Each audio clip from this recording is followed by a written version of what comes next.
Good morning, and is it still morning? Oh, it's afternoon now.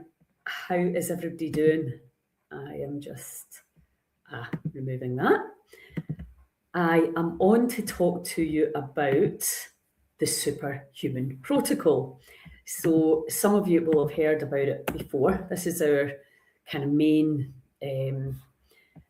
protocol here at the Health Hub, which obviously I am now working in.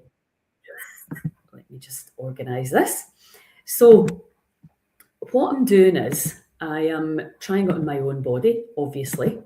Now, I didn't really start cold, so it's a little bit unfair in terms of, it wasn't like I'd never used biotherapies and then I suddenly started using them last week, because that's really not what happened.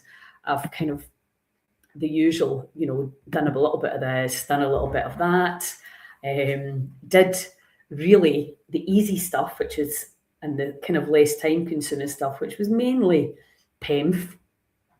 And then I decided, why are you not doing this full Superhuman Protocol? Because you're now here all week and you can access the technology, because really that's what it's all about. And for those of you that don't know, when I found this place, which is my absolute dream healing centre, I realised we need these biotherapies all over the country, because they help people to heal. And I saw it. I've spoken to people. I was just talking to somebody right there at reception who had long COVID, post-viral, and she's doing the Superhuman Protocol. She started just with PEMF, and then she's done a few other things, but then she moved up to the Superhuman, was doing it once a week, and is now down to once a fortnight, and that's enough to keep her charged and feeling good. So I thought, right, I'm going to do it 3 times a week.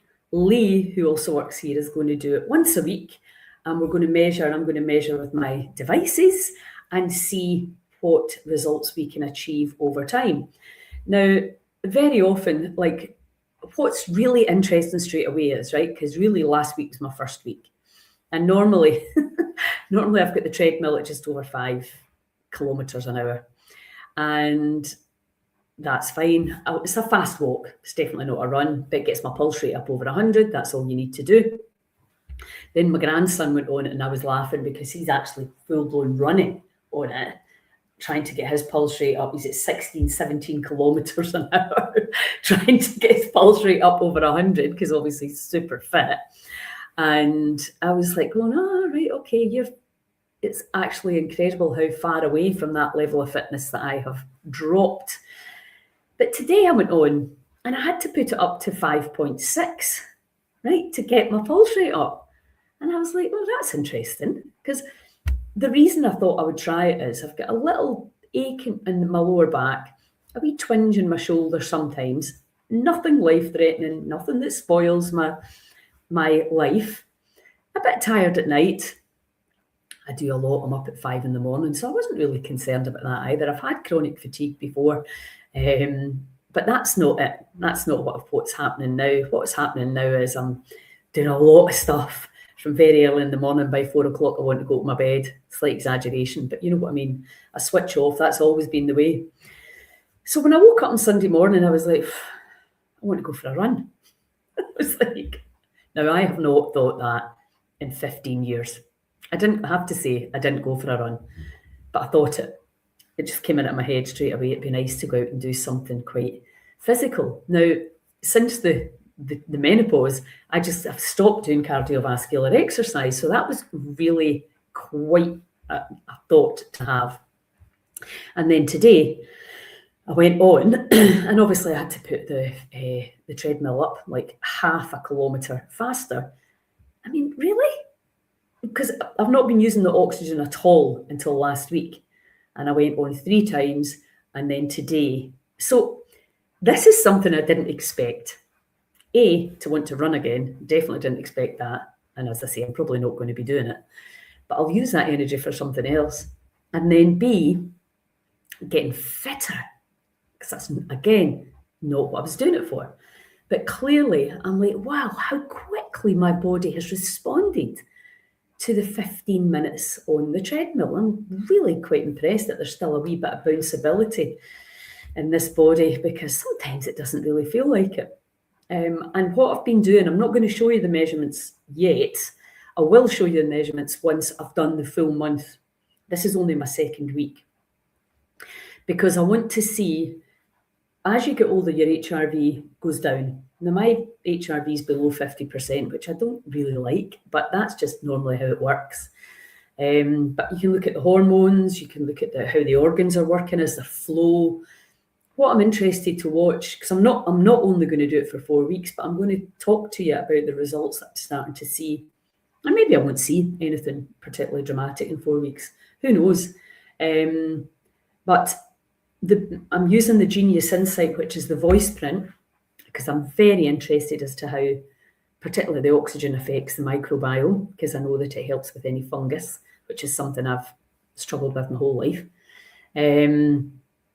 Struggle's a bit strong, but I've had candida on and off. If I take my eye off the ball, it comes back. And then the HRV machine to see if I can get my base level HRV up. So that's the two ways we're measuring. And then, but primarily, how do I feel? Yeah, we can give all the power to the technology. I'm going to use the biofield as well and look at the biofield viewer, see what colour I am at the end of the 4 weeks, so that we can start to see, because this is all very new, this superhuman protocol. It takes, you do 10 minutes in PEMF, around 20 minutes in the oxygen, warm up, and then 15 minutes, and then 20 minutes in the 360 Theralite bed. Now, I've been doing some research into Gary Brecka, kind of made this famous. Sometimes they just do 10, 10, 10, because obviously there's a cost in terms of time and money. And really what we all want to know is, how little do we need to do to get a good result? And then what does a maintenance package look like? So for me, I'm like, right, okay, if I can start to really measure this, and of course my body's going to be different from somebody else's. What I definitely can see, after I did the first superhuman, and I also did the back, the spine flexor, and I also did the far-infrared sauna and the river all in the same day, and I got a headache. Surprise, surprise, not. Why do you get a headache when you do that? Because you detox too quickly.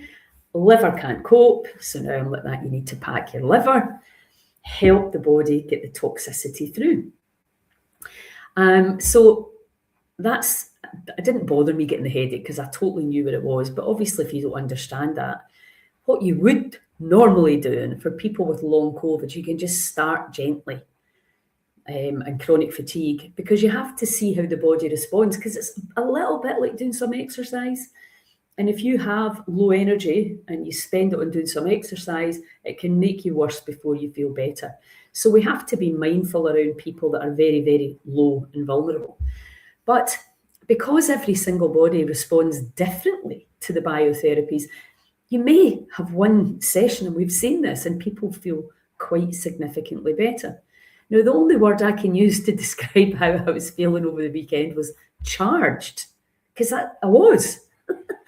3 days in a row, PEMF, I like it. Yeah, you know, that's just me, my personality. Turn it up as high as it can go, get in the treadmill, start to really work that oxygen, and then obviously your 20 minutes in the Theralite bed. And the other thing I've been doing is the UVB, just 1 or 2 minutes in there. So I'll have to do this in my own body, because I can get the testimonies from people like that woman at the desk today. And of course, that's gold. But what actually is interesting me, which is what I hadn't thought about for me, was that I would actually want to go out and do more cardio exercise. Now, I can walk pretty far with my grandkids. I can go up hills. I'm pretty fit. I'm just not super fit the way I used to be. And I don't care. Fitness is not really part of my game plan these days, but actually it felt pretty good. I was like, I could start to feel myself getting back that little bit of buzz that I used to get, obviously always being around gyms and being fit and doing classes and all that stuff. Love that vibe. Love being with people that look after themselves as well. So yeah, that's very interesting. So I just wanted to hop on and give you, we're starting tomorrow with Lee, And we're looking at, obviously, from my perspective, you come here, if you work with me at all, if you've got any health issues, I would want you to be using the biotherapies as well, because you're going to get a better result. That's what I know. But we've just launched Health at Home for people that want to bring this technology into their homes. And what about into your community? If you got a community centre, you could do some fundraising and get this into a community. And what about into your business? Have you got a spare room in your salon, in your beauty place, or whatever you're doing, where you could put some of this technology? I believe if we can charge up, 150,000 people over our country will start to change the energy, the collective energy, because that's what we have to do. We're all in this together.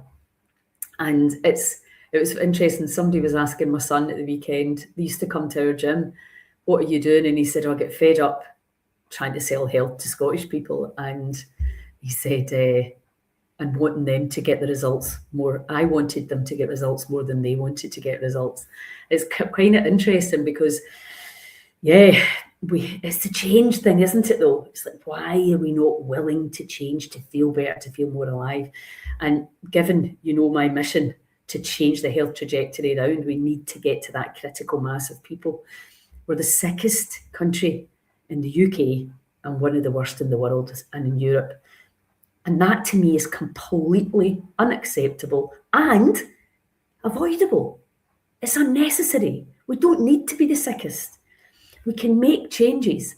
So if we can, I know whatever's, that's too expensive, I can't do it, it's all right for you, blah, blah, the usual quack, quack, quack. I get it, but we're coming up with solutions. But I keep saying, I can't do all this myself. You guys need to get involved. These biotherapies are part of the solution for charging us up at a cellular level, so that when you start to feel a bit better, you'll make better choices and you can be proactive in your community. It's absolutely amazing what we can achieve. We just need enough of us to see it, to get it, and then, of course, to take action. Anyway, that is the update.